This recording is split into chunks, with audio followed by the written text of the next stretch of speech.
नमस्कार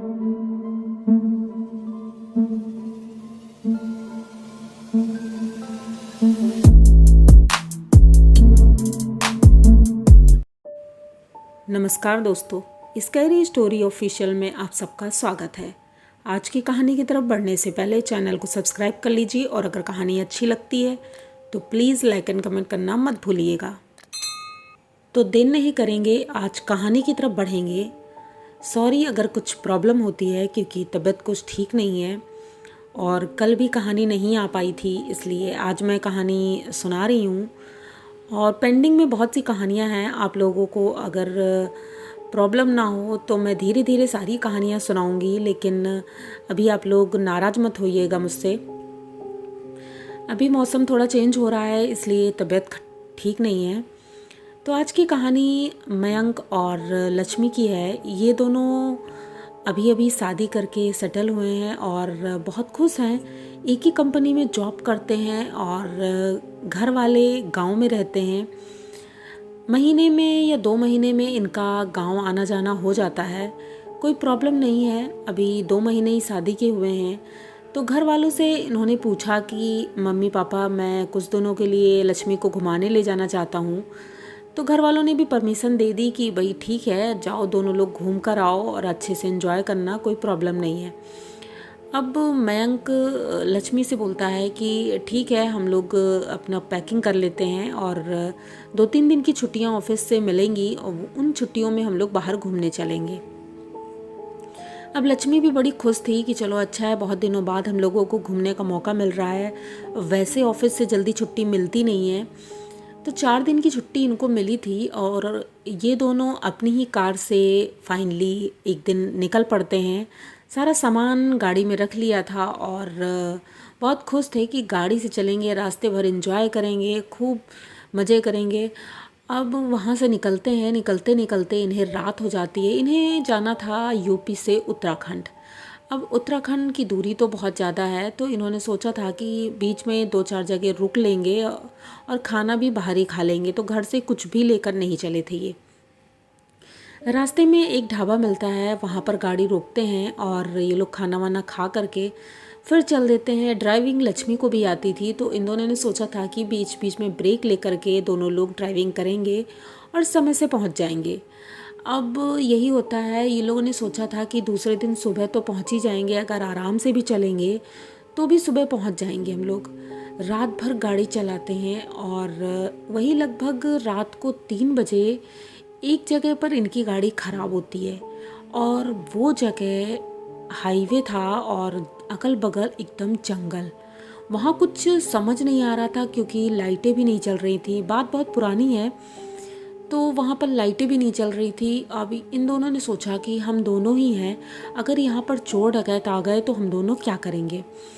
तो ये लोग गाड़ी के शीशे बंद करके गाड़ी के अंदर ही बैठे रहते हैं और वेट करते हैं कि कोई आए जिससे हम लिफ्ट ले लें या हेल्प ले लें, पर कोई आता नहीं है।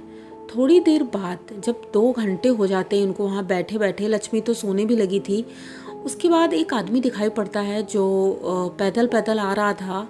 वो लगभग 50 साल का रहा होगा। तो मयंक अपना शीशा खोलता है अपनी तरफ का और उसको बुलाता है कि अंकल जी, मुझे थोड़ी हेल्प चाहिए, क्या आपसे हेल्प मिल पाएगी। तो वो कुछ बोलते नहीं हैं, आकर खड़े हो जाते हैं गाड़ी के पास।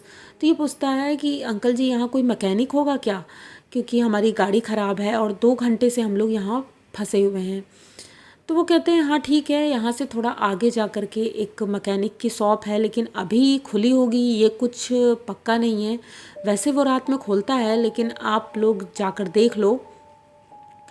तो मयंक लक्ष्मी को जगाता है और उससे बोलता है कि ये बता रहे हैं कि आगे थोड़ा है, एक शॉप है, तो हम लोगों को जाना चाहिए। तो लक्ष्मी डर रही थी कि रात बहुत हो गई है, इतनी रात में हम लोग अकेले जाएंगे, कुछ भी हो सकता है।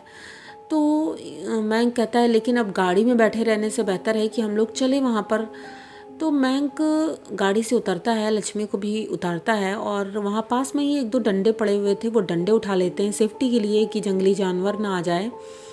ये लोग धीरे धीरे चले जा रहे थे, तभी इनको दिखाई पड़ता है कि इनके पीछे से 2 औरतें आ रही हैं। जो कि अभी तक नहीं दिख रही थी कहीं भी। ये अचानक से दो औरतें कहाँ से आ गई हैं। घूंघट करी हुई थी और धीरे धीरे वो चल रही थी। लक्ष्मी ने कहा, ये औरतें मुझे पहले तो दिखी नहीं कहीं, ये अचानक से कैसे आ गई। तो ये लोग भी अपना थोड़ा धीमे धीमे चलने लगते हैं, सोचते हैं इनसे रुक कर पूछेंगे। जब वो बराबरी पे आती हैं तो लक्ष्मी उनसे पूछती है कि बहन जी, यहाँ पर कोई मैकेनिक की दुकान है क्या आगे? वो भाई साहब बता रहे थे यहाँ पर है। तो वो बोलती है, कहती हाँ आगे है, लेकिन नाक के बल बोल रही थी, जैसे नाक से बोलते हैं वैसे वो बोल रही थी। तो लक्ष्मी को थोड़ा अजीब सा लगा। लक्ष्मी कहती है ये मतलब कैसे बोल रही हैं, लेकिन ये ज़्यादा बात नहीं करती है और वो दोनों आगे निकल जाती हैं। अभी 4 कदम ही निकले होंगे कि अचानक से ये लोग जब इधर उधर देखते हैं तो वो दोनों औरतें दिखाई नहीं पड़ती हैं। ये दोनों एकदम से चौंक जाते हैं कि अचानक मतलब वो दोनों कहाँ चली गई, क्योंकि अगल बगल कोई घर भी नहीं है, कोई दुकान भी नहीं है, तो वो कहाँ चले गए। अब इन लोगों को समझ में कुछ नहीं आता है। ये लोग सीधे जल्दी जल्दी चलने लगते हैं शॉप की तरफ। शॉप फाइनली दिख जाती है, एक छोटी सी झोपड़ी जैसी शॉप थी। वहाँ पर जाते हैं तो देखते हैं कि मैकेनिक जो था वो सो रहा था। तो मैंक उसको जगाता है और बोलता है कि भैया हमारी गाड़ी ख़राब हो गई है, क्या आप चेक कर लेंगे चल के, देखिए उसमें क्या ख़राबी है, क्योंकि हम लोग बहुत परेशान हैं, 2 घंटे से बैठे थे वहाँ पर। तो एक भाई साहब हैं, उन्होंने बताया है। तो कौन भाई साहब? इतनी रात में इस रोड पे कोई गुजरता ही नहीं है, तो तुम्हें कौन से भाई साहब मिल गए? तो इन्होंने बताया कि एक भाई साहब थे, लंबे चौड़े से और कुर्ता धोती पहन रखा था। तो कहते हैं अच्छा, तो मतलब तुम्हें वो मिले थे? तो ये कहता हाँ। कहते हैं अरे भैया वो कोई भाई साहब नहीं थे, वो इस रोड का प्रेत था और वो यहीं रात में घूमता रहता है, और अभी आप जाओगे तो आपको वो फिर से मिलेगा और आपको वो बोलेगा, तो आप उससे बात मत करना, क्योंकि आप उससे जितना ज़्यादा बात करोगे आपके लिए खतरा उतना ही ज़्यादा होगा। तो ये कहते हैं अच्छा, मतलब ये लोग मानते नहीं थे, तो ये लोग उसका मजाक उड़ाते हैं, अच्छा मतलब प्रेत है वो? तो वो कहता हाँ हाँ। तो कहते हैं अरे चलो तो पहले मेरी गाड़ी तो देख लो। तो कहते हैं चलो अच्छा ठीक है। अच्छा वो रेडी होता है, अपना सामान वामान लेता है थोड़ा बहुत, और गाड़ी की तरफ तीनों चल देते हैं। अभी तीनों चल ही रहे थे, तभी रास्ते में वो दोनों औरतें एक पेड़ के नीचे बैठी हुई दिखती हैं। लक्ष्मी देखती है कि वो दोनों औरतें बैठी हैं, तो वो मैंक से कहती है कि मैंक देखो वो दोनों औरतें यहाँ बैठी हैं, और हम लोगों ने सोचा था कि पता नहीं कहाँ चली गई हैं वो। तो ये कहता हाँ चलो ठीक है, उनको बैठे रहना दो, हम लोगों को तो चलना है अपनी गाड़ी के पास। ये लोग गाड़ी के पास पहुंच ही रहे थे, तभी वही आदमी फिर से इनको दिखता है, और वो आदमी बोलता है मैकेनिक मिल गया? तो मैंक बोलता है हाँ अंकल जी मैकेनिक मिल गया है, और अब हम लोग जाएंगे। तो कहते अच्छा गाड़ी सही हो जाएगी तभी ना जाओगे, पहले गाड़ी सही करवा लो। मैकेनिक को वो आदमी नहीं दिख रहा था। मैकेनिक इन दोनों को देख रहा था और बोलता है आखिर तुम लोग बात किससे कर रहे हो? कहते अरे ये अंकल जी खड़े थे ना अभी, वो चले गए, वो देखो जा रहे हैं। तो कहते यहाँ तो कोई नहीं दिखा मुझे। कहते नहीं वही अंकल थे जो मैंने बताया था ना, कुर्ता धोती पहने हैं, वही अंकल जी थे। अब मैकेनिक भी थोड़ा डरने लगा था, क्योंकि उसे तो पता था, तो वो डर रहा था और जल्दी जल्दी उनकी गाड़ी चेक करता है। तो थोड़ी बहुत प्रॉब्लम थी, वो सही कर देता है। उसके बाद वो जाने लगता है, कहता है कि मैं ठीक है मैं जा रहा हूँ, और आप लोग भी जल्दी से यहाँ से निकल जाइए। तो ये लोग अपनी गाड़ी में बैठते हैं, मैंक गाड़ी स्टार्ट करता है, गाड़ी स्टार्ट हो जाती है और मैकेनिक भी चला जाता है। अब ये लोग अभी थोड़ा सा ही आगे बढ़े थे, तभी मिरर में देखते हैं कि गाड़ी की पिछली सीट पर वही आदमी और वो दोनों औरतें बैठी हुई हैं। अब लक्ष्मी ये देख करके इतना ज़्यादा डर जाती है, मैंक से कहती है कि मैंक पीछे मत देखना और गाड़ी बस भगाते रहो, तुम किसी अच्छी जगह पर जाकर गाड़ी रोक देना, किसी ढाबे वाबे के पास। तो अब ये लोग गाड़ी भगाते रहते हैं। पीछे से इतनी भयंकर बदबू आ रही थी गाड़ी के अंदर कि इन दोनों का जैसे दम घुटा जा रहा था। शीशे बंद थे, तो लक्ष्मी शीशे खोल रही थी, लेकिन शीशे खुल नहीं रहे थे। अब ये एकदम झटपटाने लगती है और पीछे से हंसने की आवाज़ें आ रही थी, जैसे किसी को बहुत अच्छा लग रहा है, इनके दम घुटने पर किसी को बहुत खुशी हो रही है। अब ये दोनों शीशे सारे खोलते हैं, लेकिन कोई शीशा खुल ही नहीं रहा था। ये दोनों एकदम भड़बड़ा जाते हैं, उसी में परेशान हो जाते हैं। आप लोग खुद सोचिए कि गाड़ी के अंदर ऐसा कुछ हो और शीशे नहीं खुल रहे हो तो कितनी घुटन होती है। इन दोनों को इतनी घुटन हो रही थी, सांस भी नहीं ले पा रहे थे। तभी लक्ष्मी को याद आता है उसकी पर्स में हनुमान जी की पुस्तक पड़ी है, क्योंकि उनकी सासू माँ ने बोला था कि घर से बाहर कभी भी जाओ तो हनुमान चालीसा की पुस्तक ज़रूर लेकर जाना। तो लक्ष्मी ने ये अच्छा काम किया था, उसने अपने पर्स में हनुमान जी की पुस्तक रखी हुई थी, उसने फटाक से हनुमान जी की पुस्तक अपनी पर्स से निकाली और हनुमान चालीसा पढ़नी शुरू कर दी।